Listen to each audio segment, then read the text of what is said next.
아들 주려고 마켓에 올라온 스폰지밥 인형을 직거래하러 갔는데 사진이랑 너무 달랐어요. 칙칙하고 이상한 얼룩에 더군다나 거래하러 나온 사람도 분위기가 이상했거든요. 인형을 만져보니 끈적끈적한 게 사진이랑 너무 다르다고 저는 거래를 못하겠다고 하자 그 남자가 그럼 공짜로 가져가라고. 그게 더 이상하잖아요. 그래서 싫다고 완강히 거절하고 찝찝한 손을 만지며 뒤돌아보는데 멀리 담벼락에 숨어서 저를 째려보더라고요.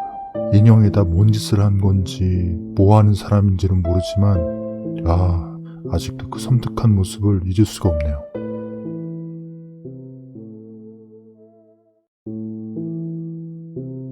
원룸이 낡아서 그런지 하수구, 환풍구, 아무튼 화장실 전체의 역한 냄새 때문에 참을 수가 없어 신고를 하게 됐죠. 사건의 원인은 아랫집이었어요. 욕실에서 여성이 극단적인 선택을 했는데 그 모습에 다들 경악했다더군요. 보통 목을 매면 사람의 앞면이 아래로 향해 축 처져 있는 게 정상인데 그 여성은 그 반대의 모습이었다는, 그러니까 천장을 보고 죽어 있었던 거예요. 아무튼 타살의 흔적은 나오지 않아 그렇게 종결됐지만 왜 그런 식으로 죽음을 맞이했는지는 아직 아무도 모른다고 하네요.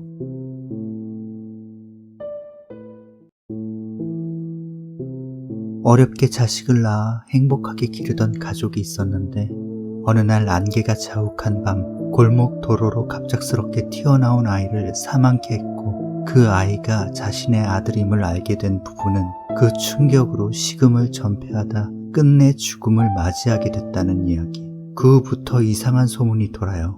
안개가 낀 밤이면 그 세 가족이 한 몸으로 나타난다는 이상한 소문이요.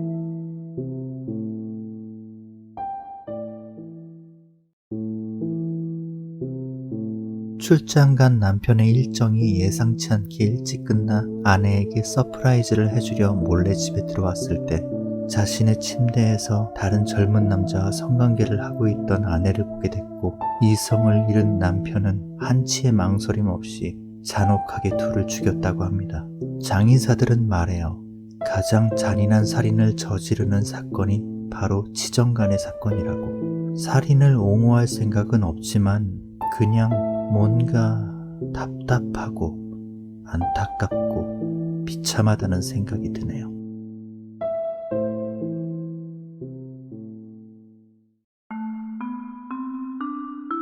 반지하에 자취할 때 한날 새벽 이상한 소리에 밖에 나가보니 누나가 와 있더라고요.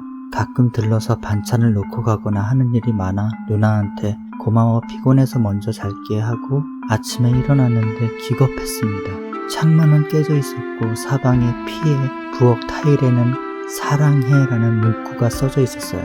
맞아요, 그건 누나가 아니었어요. 당시 저를 스토킹하던 40살 아줌마가 있었는데 창문을 깨고 들어왔고 들어오다 생긴 상처로 그 표시를 해두고 나가버린 거예요. 벌써 15년도 지난 일이라 터놓고 얘기하지만 그 당시 트라우마로 지금은 가족과 함께 살고 있네요.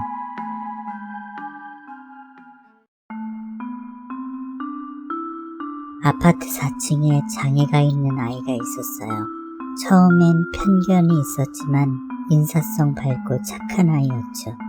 그러던 어느 날 그 아이가 4층에 떨어져 죽게 되는 사고가 발생했어요. 아이 엄마는 아이가 혼자 놀다 사고가 났다고 했지만 주민 사람들은 그 아줌마를 신고했고 경찰에 체포되었죠. 왜냐하면 그 아줌마 아이가 떨어져 고통스러워하는 모습을 보며 한참을 미소 짓고 있었거든요.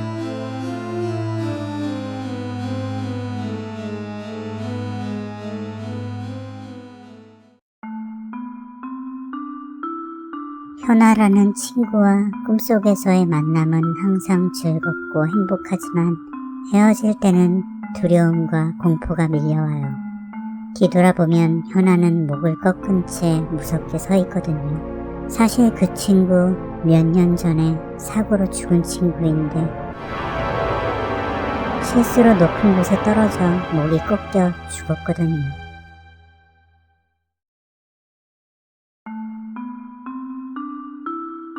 남자친구의 아버지가 갑자기 돌연사 하신 다음 남자친구가 이상해졌어요. 밤마다 골목 가로등에서 어떤 검은 사람이 자기를 데려가려 한다고. 저는 남자친구를 사랑하기에 어떻게 해서든 지켜주고 도와주려 했지만 그런 남자친구는 점점 악화되어 감당 못할 정도로 정신 이상 증세를 보였고 결국 헤어질 수밖에 없었죠. 그 후 남자친구 소식은 들을 수 없었지만 가끔 그 골목 가로등에 정체 모를 사람이 쭈그려 앉아 울고 있다는 소문만 돌고 있어요.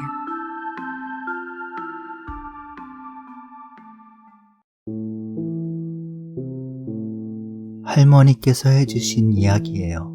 성공한 청년 A가 감쪽같이 사라진 후 언덕에 나무 한 그루가 생겼는데 청년 B, C, D가 연달아 그 나무에 목을 매 자살한 사건이 발생해 마을 사람들은 나무를 뽑아냈는데 나무 뿌리에 청년 A의 시신이 엉켜 있었던 거예요. 맞아요.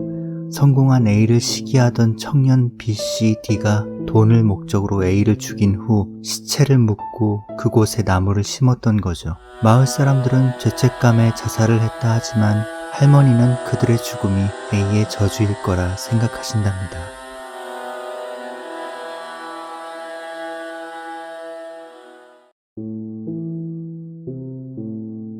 오른팔을 크게 다쳐 미술학원을 갈 수 없었어요. 그런데 학원에서 저랑 앙숙인 친구 고윤이가 문병을 오더니 뜬금없이 제가 없어서 좋았다며 염장을 지르는 거예요. 그래서 꺼지라고 하니까 이게 되네? 하며 뭘 툭 던지고 나가버리는 거예요.